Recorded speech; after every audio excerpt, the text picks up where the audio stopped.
এই দেশে যেই চুরি আর ডাকাতি, আমি খুব কষ্ট পেলাম আজকে এই মাহফিলে আসার পর একটা বিষয় শুনে। এই মাহফিল থেকে যদিও আমাদের স্বেচ্ছাসেবক ভাইরা মনে হয় শত শত মোটর সাইকেল আজকে আপনারা নিয়ে এসছেন, কিন্তু এরপরও কে যেন বাইরে একটা মোটর সাইকেল রাখছে, ওই মোটর সাইকেল নিয়ে গেছে কে জানি। এমন কঠোর সুর মাহফিলেও আসছে। ওইটা কি মাহফিল শোনার জন্য আসছে না চুরি করার জন্য আসছে? হ্যাঁ, এই জন্য এই দেশে সুরের অভাব নাই, ডাকাতের অভাব নাই। এই যে মোটর সাইকেলটা আজকে চুরি করলো, আজকে যদি আমার দেশে এই আইন থাকতো যে কোরআনের আইন আছে, আস-সারিকু ওয়াস-সারিকাতু ফাকতাউ আইদিয়াহুমা, চোর চুরি করলে তার হাত কেটে দাও, তাহলে এই স্বৈরাচার হাসিনা বাংলার জনগণের কোটি কোটি টাকা নিয়ে দিল্লি পালাতে পারতো না। এই দেশের হাজার হাজার এমপিরা বাংলাদেশের জনগণের কোটি কোটি টাকা দিয়ে কানাডায় বেগম পাড়া বানাতে পারতো না। এই জন্য আল্লাহর কোরআন আইন সংসদে চালু করার জন্য এই দেশে ঐক্যবদ্ধ হইয়া আল্লাহর কোরআন, আমরা আল্লাহর কোরআন রাজ কায়েম করতে রাজি আছি। কারা কারা দু হাত তুলে আল্লাহকে দেখাই, লিল্লাহি তাকবীর, লিল্লাহি তাকবীর। আল কোরআনের আলো সংসদে জালো, লিল্লাহি তাকবীর। এই হবে আমাদের স্লোগান, আজকে থেকে মাহফিলের স্লোগান হবে আল কোরআনের আলো। জোরে বলেন, আল কোরআনের আলো। এই হবে আমাদের স্লোগান। ঘরের ভিতরে কোরআন রাখার জন্য কোরআন আসে নাই, কোরআন এসেছে, এটা হচ্ছে কমপ্লিট কোড অফ লাইফ। কোরআন শরীফ পূর্ণাঙ্গ জীবন বিধান। উদখুলু ফিস সিলমি কাফা, ঘরে কোরআন মানবা আর রাষ্ট্রে কোরআন মানবা না। মসজিদে কোরআন মানবা আর মেম্বরি করতে গেলে কোরআন মানবা না। মসজিদে কোরআন মানবা, চেয়ারম্যানের জায়গায় কোরআন মানবা না। মসজিদে কোরআন মানবা, এমপির জায়গায় কোরআন মানবা না। কোরআন তা বলে না, কোরআন বলেছে তুমি এমপি হতে পারো, মন্ত্রী হতে পারো, তোমার ছেলে মেয়ে যদি চুরি করে তার হাতটাও তুমি কেটে দাও। নবীজি বলেছেন, আমার মেয়ে ফাতেমা তো সাইয়্যিদাতুন নিসাই আহলিল জান্নাহ, আমার মেয়ে ফাতেমা যদি চুরি করে তার হাতটাও আমি নবী কেটে দেব। আল্লাহু আকবার। ওমর রাদিয়াল্লাহু আনহু ওনার ছেলে আবু সামাকে মদ্যপান করার অপরাধে বেত্রাঘাত করতে করতে আবু সামাই দুনিয়া থেকে বিদায় হয়ে গেল। এরকম নেতা যদি আজও আমরা পেতাম, তাহলে এই দেশে চুরি ডাকাতি আর হয়রানি আর আলেমদের জেল খাটা লাগতো না। আমাদেরকে অনেকেই বলে, আমি কয়েকদিন আগে আমার বাড়ি তো গাজীপুর ঢাকার পাশে নরসিংদী এক মাহফিলে গেলাম। ওঠার আগে আমারে বলল, রাজনীতির কথা আপনি বলবেন না। আমি বললাম, কেন? রাজনীতি কি কোরআন শরীফে নাই? আমার নবী কি রাজনীতি করে নাই? আমার নবী যদি রাজনীতি করতে পারে, তাহলে আমার নবীর পুরা জীবনটাই তো আমার জন্য আদর্শ। নবী যদি জীবনে 10 বছর প্রেসিডেন্ট থাকেন, যদি আবু বকর রাদিয়াল্লাহু আনহু প্রেসিডেন্ট থাকেন, উমর রাদিয়াল্লাহু আনহু প্রেসিডেন্ট থাকেন, হযরত আলী রাদিয়াল্লাহু আনহু প্রেসিডেন্ট থাকেন, উসমান রাদিয়াল্লাহু আনহু প্রেসিডেন্ট থাকেন, তাহলে আমরাও বাংলাদেশে প্রেসিডেন্ট হতে চাই। কারণ হচ্ছে আমরা বাংলাদেশে ক্ষমতায় যেতে পারলেই আমরা বাংলাদেশে কোরআনের আইন বাস্তবায়ন করতে পারবো। আর চোরেরা ছাচোরেরা ক্ষমতায় গেলে এই দেশে চোরি আর ডাকাতি বাস্তবায়ন করবে, জুলুম বাস্তবায়ন করবে, স্বৈরাচারী বাস্তবায়ন করবে, আলেমদেরকে ফাঁসি দিয়া দেশ থেকে কোরআনকে বিদায় করতে চাবে। ঠিক না বেঠে? এই জন্য যদি কোরআন শুনতে হয়, কোরআন পরিপূর্ণই শুনতে হবে। আমরা কোরআন পরিপূর্ণ মানব, রাজি আছি না নাই? সবাই রাজি আছেন? আল্লাহ কবুল করেন, বলেন আমিন। এই জন্য আমরা যা করব দুনিয়াতে সবই কার জন্য করব? আল্লাহর জন্য। আমরা মানুষকে ভালোবাসবো আল্লাহর জন্য। আমার ভাই, আমি অত্যন্ত মহাব্বত করি আমার ভাইকে আল্লাহর কোরআনের জন্য। মাওলানা রবিউল ইসলাম খুলনা ভাই অত্যন্ত চমৎকার আলোচনা রাখেন দেশের এই প্রান্তে ও প্রান্তে। আমার রবিউল ইসলাম ভাই যথেষ্ট যোগাযোগ করেছেন এই মাহফিলটার জন্য আমার সাথে। আল্লাহ পাক আমার রবিউল ইসলাম ভাইকে দিনের জন্য কবুল করে নেন, বলেন আমিন। রবিউল ইসলাম ভাইয়ের নেক হায়াত বাড়ায় দেন, বলেন আমিন। এই যশোরে আরও কিছু প্রোগ্রাম আমার ভাই নিয়েছে, আলহামদুলিল্লাহ। অত্যন্ত সুন্দর চেহারা এবং ওনার কথা এবং আচরণ এতটাই ভালো আমার কাছে লেগেছে যে বাংলাদেশে 10-12 জন হাতে গোনা ভালো মানুষ থাকলে আমার ডান পাশের এই মানুষটি। আল্লাহ কবুল করেন, বলেন আমিন। আমি সামনাসামনি বেশি প্রশংসা করতে পছন্দ করি, নাহলে আরও কতক্ষণ করতাম। প্রশংসা করতে করতে 1 ঘন্টা চলে যেত। যাই হোক, এখানেই রাখি। আমার রবিউল ইসলাম ভাই এখনও খানাই খায় নাই, তাই আমি আমার ভাইকে ছেড়ে দেব। আমার ভাইকে যেন আল্লাহ রাব্বুল আলামিন বিশ্বময় কোরআনের খেদমত করার তৌফিক দান করেন, পড়েন আমিন।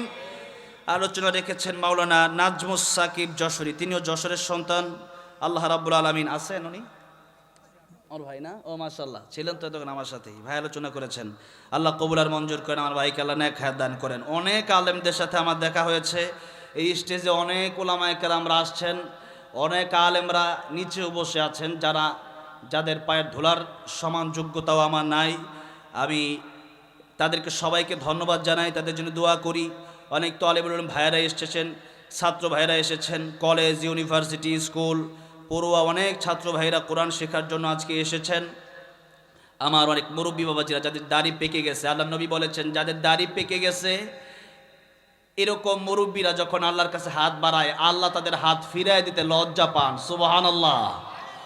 তাহলে আজকে আমরা এমন এমন অনেক মুরব্বীকে দেখতে পাচ্ছি যাদের দাড়িগুলো পেকে গেছে। এই দাড়ি পাকা দাড়ি, সাদা দাড়ি আল্লাহর কাছে অত্যন্ত পছন্দনীয়। এই জন্য দাড়ি কাটবেন না, দাড়ি রেখে দিবেন। রাজি আছেন না? নাই? দাড়ি রেখে দিবেন। এই দাড়িগুলো আল্লাহর বড় নিয়ামত। এরপরে অনেক যুবক ভাইরা এসেছেন যারা লুডু খেলা, বিভিন্ন টাস খেলা, জুয়া খেলা, বিভিন্ন জায়গায় ব্যস্ত থাকার কথা। আল্লাহ আমার এরকম যুবক ভাইদেরকেও এখানে নিয়ে এসেছেন। অনেক যুবক ভাইরা আজকের মাহফিলে এসেছেন। আলহামদুলিল্লাহ, আমার মুরব্বী বাবাজিরা যেরকম আছেন, যুবক ভাইরাও আছেন। বিশেষ করে আমাদের মুরব্বী বাবাজিরা তারা টাকা পয়সা দিয়ে, যুবক ভাইরা এই মাহফিলটায় অনেক অত্যন্ত পরিশ্রম তারা করেছেন। আমার বিশেষ করে প্রবাসী ভাইয়েরা, যাদের কথা না বললে না, প্রবাসী ভাইদের নিয়ে আমি প্রায় মাহফিল আলোচনা করি যে প্রবাস হলো একটা কবর। এটা হলো দুনিয়ার জীবনের একটা কবর। এটা এমন একটা জায়গা, আমি আমার ভাই যার বাসা আজকে খাবার খেলাম, নাম কি? হ্যাঁ, লিটন ভাই মালয়েশিয়া থাকে। আমি বললাম ভাই আপনি তো বিদেশে থাকেন, আর যাবেন? বললে আবার যাবো দেখি। বললেন বাদ দেন, যাওয়ার দরকার নাই, আমার দেশে আলু ভর্তা দিয়ে খাওয়া ভালো। কেন? দুবাই গেলাম, একটা হোটেল থেকে নিচে নামতেছি, নেমে দেখি আমার বাঙালিরা এত রোদ, 2 মিনিট 3 মিনিট দাঁড়ায় থাকা যায় না। সেখানে আমার ভাইয়েরা এত কষ্ট করছেন, 30 তলা 40 তলা ছাদের উপর ঝুলে ঝুলে কাজ করে আমার বাঙালি ভাইয়েরা। কি কষ্ট প্রবাসী ভাইদের! ওইটা আমি আমার লিটন ভাইকে বললাম, ভাই মানুষকে বিদেশে না নিয়ে গেলে প্রবাসীদের কষ্ট মানুষ বুঝবে না, এত কষ্ট প্রবাসীদের। এরপরে দেশে যখন আসে 10 লাখ টাকা কামায় নিয়ে আসছে, ওই টাকা সে আর নিজে খেতে পারে না, সবাইরে দেওয়ার পরে অনেক সময় এমনও হয় সবাই বলে আমার জন্য কি আনছো? সবাইরে দিয়ে তো শেষ, তোমার জন্য কিছু আনতে পারি নাই। কষ্ট কাকে বলে? এটার নাম হচ্ছে প্রবাস। সেখানে টাকা আছে, সেখানে বিল্ডিং আছে, কিন্তু মায়া মমতা ভালোবাসা নাই। সেখানে টাকা আছে, সেখানে বিল্ডিং আছে, কিন্তু বাংলাদেশের সেই খাবার সেখানে নাই। আমার ভাই আমাকে আজকে 1 ব্যাগ এই তরকারি সবজি দিয়ে দিছে, ভাই নিয়ে খাবেন, কবি, আলু। আমি বলছি আলহামদুলিল্লাহ ভাই, এই যশোরের খাবার তো আমার কাছে এমনিই ভালো লাগে। তো আজকে যে খাবার দিচ্ছে, আমি বলছি আজকের এই খাবারটাও যথেষ্ট ভালো ছিল আলহামদুলিল্লাহ। তবে যশোরের খাবারটা একটু বেশি ভালো, যশোরে আবাদি জমিন বেশি আছে, আল্লাহ দিয়েছেন, এটা আল্লাহ, এটা নিয়ামত, বলি আলহামদুলিল্লাহ। তো আমার অনেক প্রবাসী ভাইরা এই মাহফিলটার জন্য কষ্ট করেছেন, নিজের ঘাম জড়ানোর টাকা এই মাহফিলে দিয়েছেন।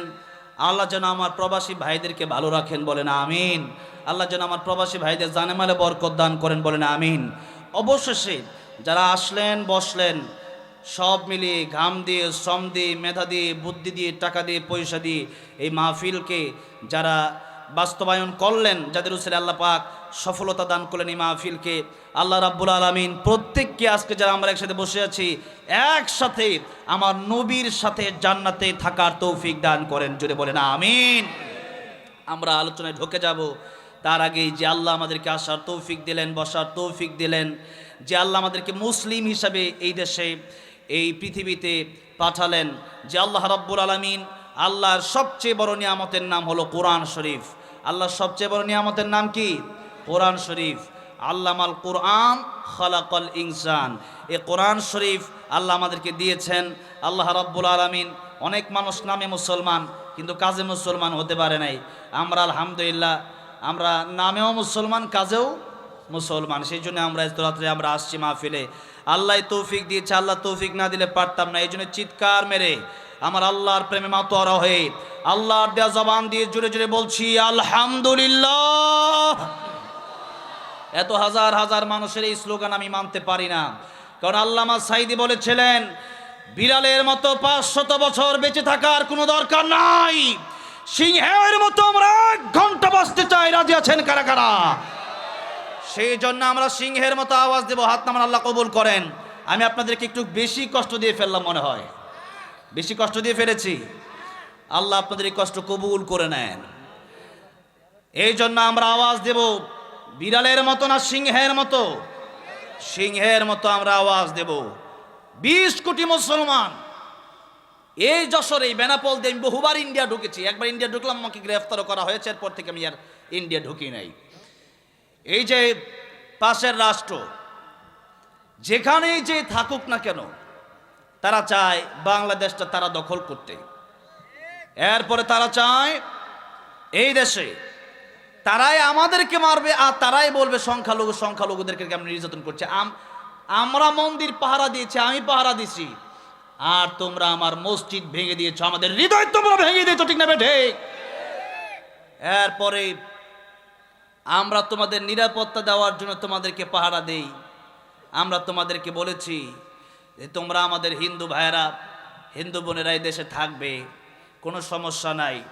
তবে কথা হচ্ছে একটা, যদি কেউ সন্ত্রাসী করে, যদি কেউ চুরি করে, যদি কেউ ডাকাতি করে, এই দেশের পতাকার বিরুদ্ধে, আল্লাহর কোরআনের বিরুদ্ধে যারাই কথা বলবে, বাংলার জমিনে তাদের জায়গা হবে না। স্বৈরাচার হাসিনার সাথে দিল্লি গিয়ে পরে জমাইতে হবে, ঠিক না বেঠে? এই জন্য মনে রাখতে হবে এই কথা। আপনি হিন্দু হতে পারেন, বৌদ্ধ হতে পারেন, খ্রিস্টান হতে পারেন, আপনি মুসলিমের বাইরে যে কোনো ধর্ম আপনি পালন করতে পারেন, তাতে কোনো বাধা আমরা দেব না। এই দেশে আপনি থাকতে পারেন, এই দেশে আপনি চাষাবাদ করতে পারেন, চাকরি করতে পারেন, আপনি খেতে পারেন, আপনি চলতে পারেন, আপনি সব করতে পারেন, কিন্তু মনে রাখতে হবে এই জমিনে আল্লাহর কোরআনের বিরুদ্ধে কথা বলা যাবে না। আমরা তো আপনাদের বিরুদ্ধে কথা বলি নাই, আপনি আল্লাহর কোরআনের বিরুদ্ধে কেন বলবেন? আমরা তো আপনাদেরকে হত্যা করি নাই, আপনারা সাইফুল ইসলাম আলিফকে কেন হত্যা করলেন, তার জবাব আমাদেরকে দিতেই হবে। ডক্টর ইউনূস সাহেব, তাড়াতাড়ি সেই লোকগুলারে ফাঁসি দিয়া দেন যারা কুপায়া আমার ভাইকে হত্যা করে দিয়েছে, আমার ভাইকে শহীদ করে দিয়েছে। আর নয়তো এই আইন যদি বাস্তবায়ন দ্রুত না করা হয়, বাংলার জনগণ তরবারি হাতে নিয়ে তাদের বিচার করবে, ঠিক না বেঠে?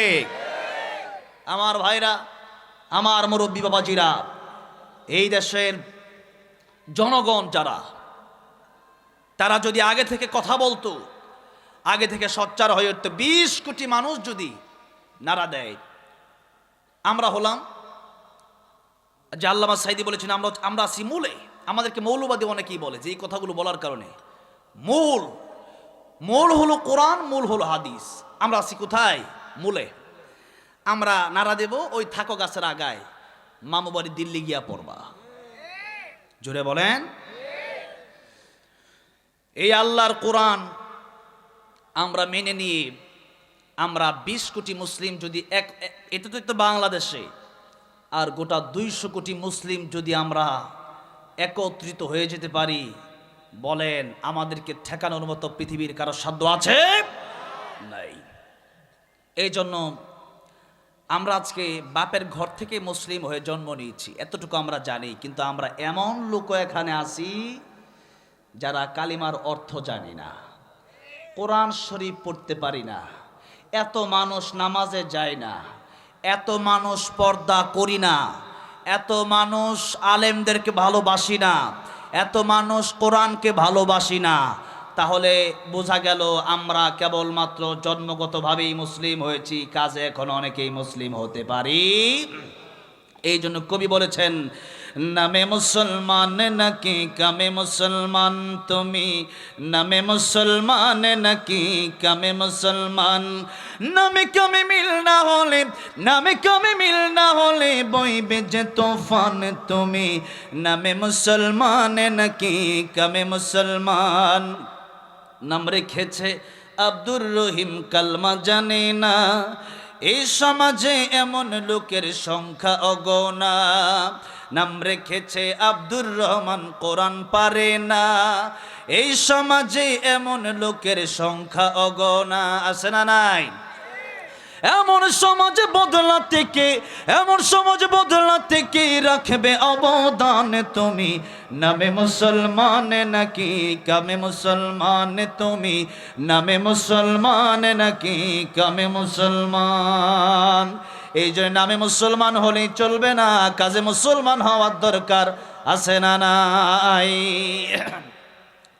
আমার ভাইরা, আমার মুরব্বী বাবাজিরা, এই জন্য সূরাতুল আসর আমি তেলাওয়াত করলাম।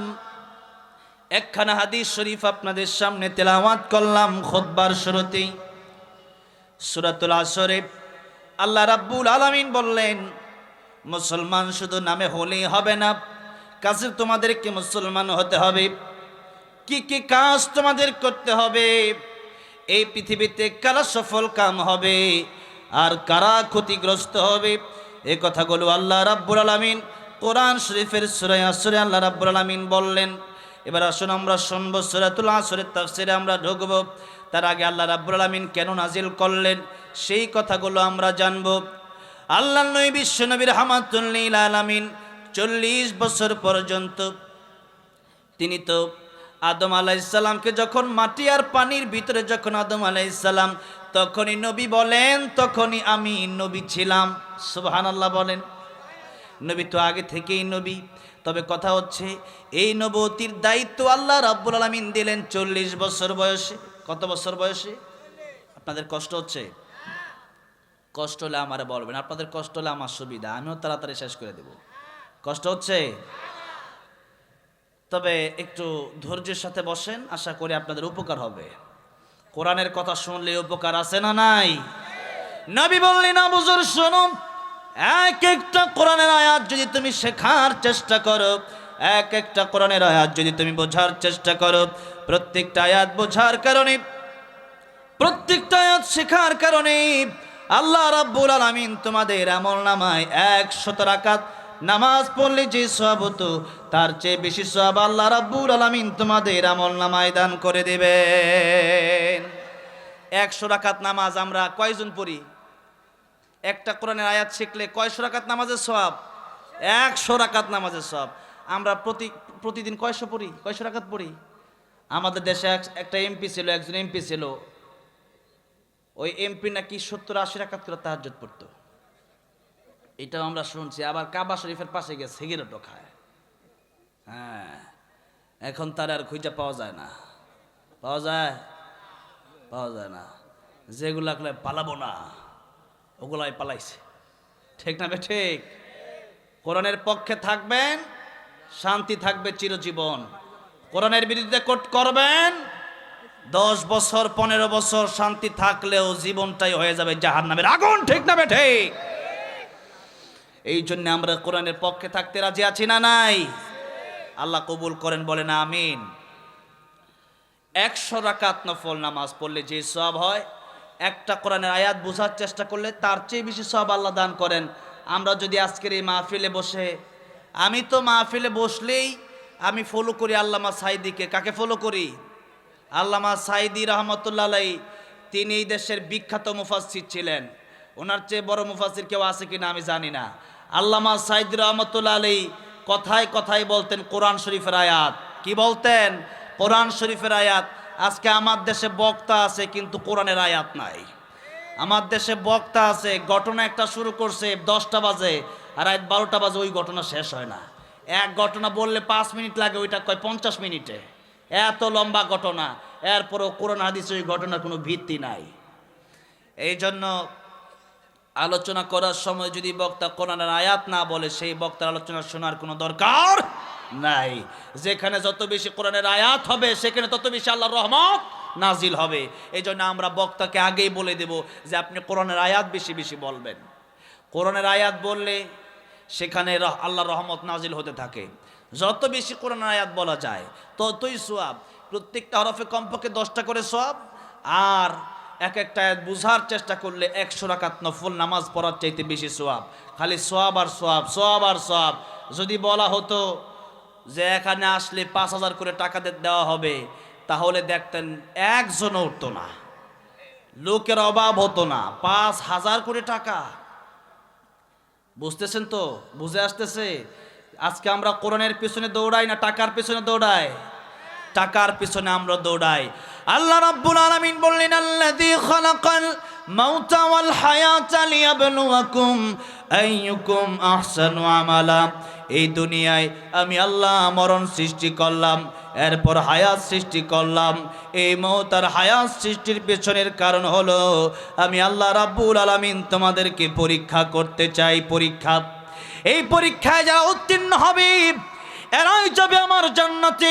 ফামান যুহজিহা আনিন নার ওয়া উদখিলাল জান্নাতা ফাকাদ ফাজ ওয়া মাল হায়াতুদ দুনিয়া ইল্লা মাতাউল গুরুর। আর যারা জান্নাতে চলে যাবে এরাই হবে প্রকৃত সফল কাম। আর এই গাড়ি বাড়ি নারী এগুলা কিচ্ছু সফলতা না। সফলতা হচ্ছে যেই ব্যক্তিরা জাহান্নামের আগুন থেকে বেঁচে জান্নাতে প্রবেশ করতে পারলো, ওই ব্যক্তি সফল হয়ে গেল। কার কথা? কার কথা? আল্লাহ রাব্বুল আলামিনের কথা। আর আল্লাহ রাব্বুল আলামিন বলছেন, যদি আমার কোরআন তোমরা না মানো তাহলে তোমরা বিপদগামী হয়ে যাবা। জান্নাতে যাওয়ার রাস্তা হচ্ছে জান্নাত তোমাদেরকে চিনায় দেবে আমার কোরআন। সূরা ইব্রাহিম আল্লাহ রাব্বুল আলামিন বললেন, কিতাবুন আনজালনাহু ইলাইকা লিতুখরিজান নাস মিনাজ-যুলুমাতি ইলান নূর। আল্লাহর কোরআন যদি তোমরা মেনে নাও, বুঝে নাও, তাহলে তোমাদেরকে কোরআন অন্ধকারের পথ থেকে, জাহান্নামের পথ থেকে বের করে তোমাদেরকে জান্নাতের রাস্তা পর্যন্ত পৌঁছায় দিবে। আল্লাহর কোরআন পৌঁছায় দিবে। আল্লাহর কোরআন মানে হচ্ছে আমার আল্লাহর কথা। আল্লাহর কোরআন মানে কি? আল্লাহর কথা। আল্লাহর কথার চেয়ে সত্য কথা কারো আছে? ওয়ামান আসদাকু মিনাল্লাহি কিলা। আল্লাহর কথার চেয়ে সত্য কথা আর কার আছে? এই জন্য আল্লাহর কোরআন যদি আমরা মেনে নেই তবেই জান্নাতে যাওয়া সম্ভব। কিন্তু বড়ই দুঃখের ব্যাপার, বড়ই দুঃখের বিষয়, বড়ই পরিতাপের বিষয়, বড় আফসোসের বিষয়, আজ আমরা মুসলিম হয়েছে ঠিক, কিন্তু আমরা নামাজে কোরআন শরীফ শুদ্ধ করে পড়তেই পারি না। আমার কথা যদি আপনার কাছে ভালো না লাগে, আমার কিচ্ছু করার নাই। আমার কথা যদি আপনার গায়ে লাগে, আমার কিচ্ছু করার নাই।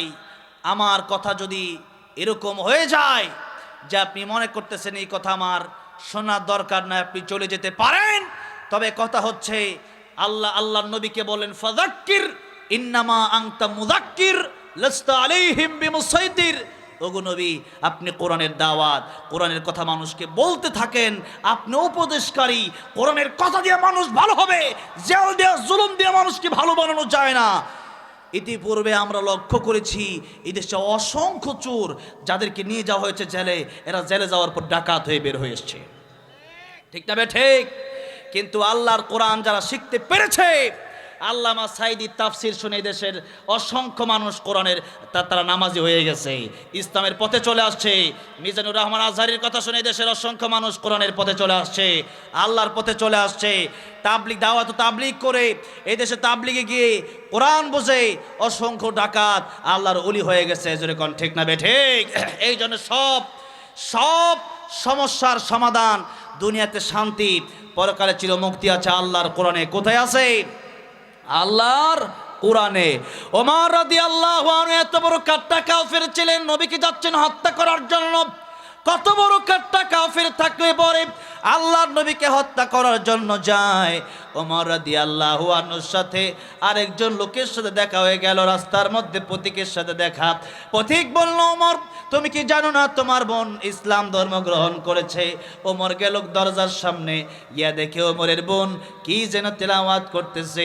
ওমর রাদিয়াল্লাহু আনহু যদিও কতক্ষণ মারছে, পেটালো, এরপর ডাক দিয়ে বলল, বোনেরে, ঘরে ঢোকার আগে তোর জবানে কি যেন আমি শুনতে পারলাম, এত মজা, এত মধু, এত মধু, এত মজার কোথাও আমি পাই নাই। ওমর রাদিয়াল্লাহু আনহু বললেন, ওই আরবি গজলটা আমাকে শোনানো যায়? ওমর রাদিয়াল্লাহু আনহুর বোন বললেন, ফাতেমা ডাক দিয়া বললেন, ওমর ওইটা আরবি কোনো গজল না, ওইটা হইল আল্লাহর কোরআন, যে কোরআনের বিরোধিতা করার জন্য তুমি রাসূলকে হত্যা করতে গিয়েছিলে।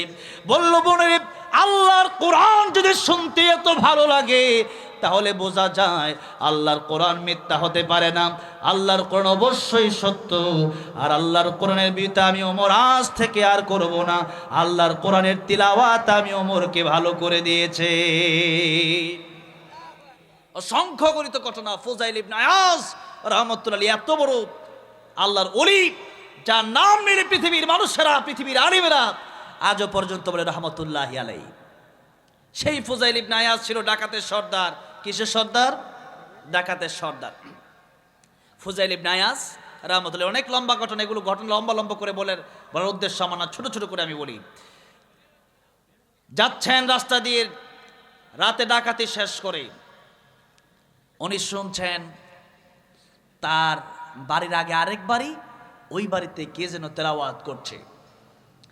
আলাম ইয়ানি লিল্লাযীনা আমানু আন তাখশা কুলুবুহুম লিযিকরিল্লাহ। যারা ঈমান এনেছো, এখনো কি সময় হয় নাই আল্লাহর কোরআনের পথে ফিরে আসার? এখনো কেন তোমরা আল্লাহকে ভয় করছো না? অথচ যে কোনো সময় তোমাদের মৃত্যু চলে আসবে।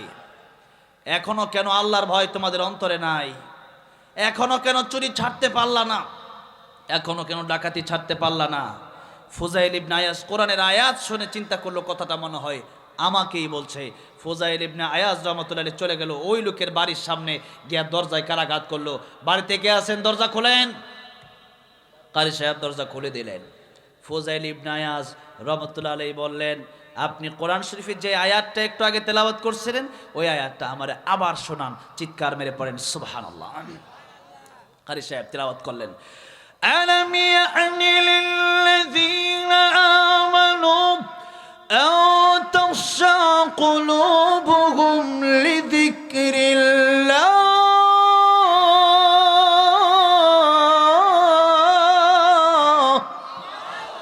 কোরআন তেলাওয়াত করছেন কারি সাহেব, আর তাকায় দেখছেন ফুজাইল ইবনে আয়াজের চোখ দিয়ে ঝর্ণার মতো অঝরে পানি ঝরছে। আল্লাহু আকবার। ফুজাইল ইবনে আয়াজ বলেন, কারি সাহেব, জীবনে মানুষ অনেক কথার মাধ্যমে আমাকে বুঝাইছে, কিন্তু বুঝি নাই। আল্লাহর কোরআনের একটি মাত্র আয়াত শুনে আমার অন্তর পরিবর্তন হয়ে গেছে। আপনার সাথে এই মুহূর্তে আমি ওয়াদা করছি, আর জীবনে কোনোদিন আমি ডাকাতি করব না। এই মুহূর্ত থেকে আমি আল্লাহর গোলাম হয়ে গেলাম। যেরকম আল্লাহু আকবার। আল্লাহর এমন বিশ্ববিখ্যাত ওলি হয়ে গিয়েছিলেন তিনি, কোরআন শরীফের কেবলমাত্র একটা আয়াত শুনে। কয়টা আয়াত শুনে? একটা আয়াত শুনে। এই জন্যে আমরা সব সময় সফলতা খুঁজবো কোরআনের কাছে। কার কাছে? কার কাছে? কোরআনের কাছে। সমাধান চাও যদি জীবনে, মরণে ফিরে যাও খুঁজে নাও, চোখ রাখো কোরআনে, ফিরে যাও খুঁজে নাও, চোখ রাখো কোরআনে। আপনারা গজলটা পারেন? এই ঝিনাইদহ শিল্পী ছিলেন আইনউদ্দিন আল আজাদ রহমতুল্লাহ আলাইহি, গাড়ি অ্যাক্সিডেন্ট করে মারা গেছে, শহীদ হয়েছেন তিনিও। আমরা এই দেশের হত্যাকারীদেরকে আমরা চিনতে পারি না। আমি বলেছিলাম যে আমি লিখেছিলাম, আল্লামা সাইদি তুমি মরণে শহীদ হয়েছো, তুমি এটাই জানি।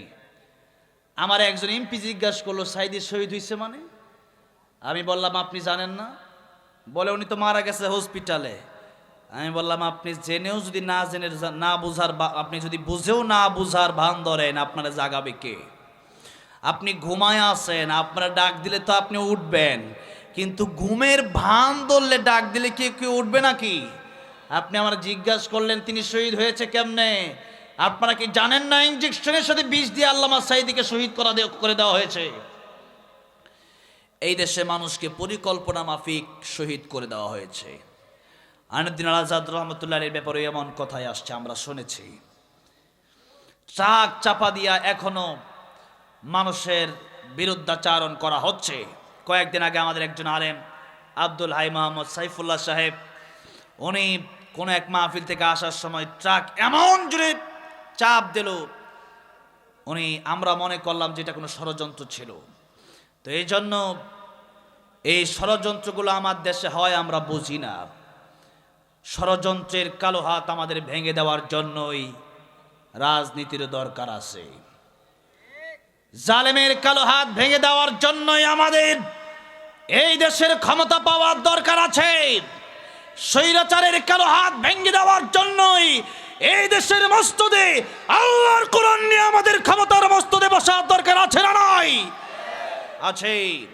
আল্লাহর কোরআন দিয়াই দেশ চালালে পরে ষড়যন্ত্রগুলা বন্ধ হবে, তা না হলে ষড়যন্ত্র বন্ধ করার কোনো সিস্টেম নেই। এই জন্য আল্লাহর কোরআন আমাদের দেশে চালু করতে হবে।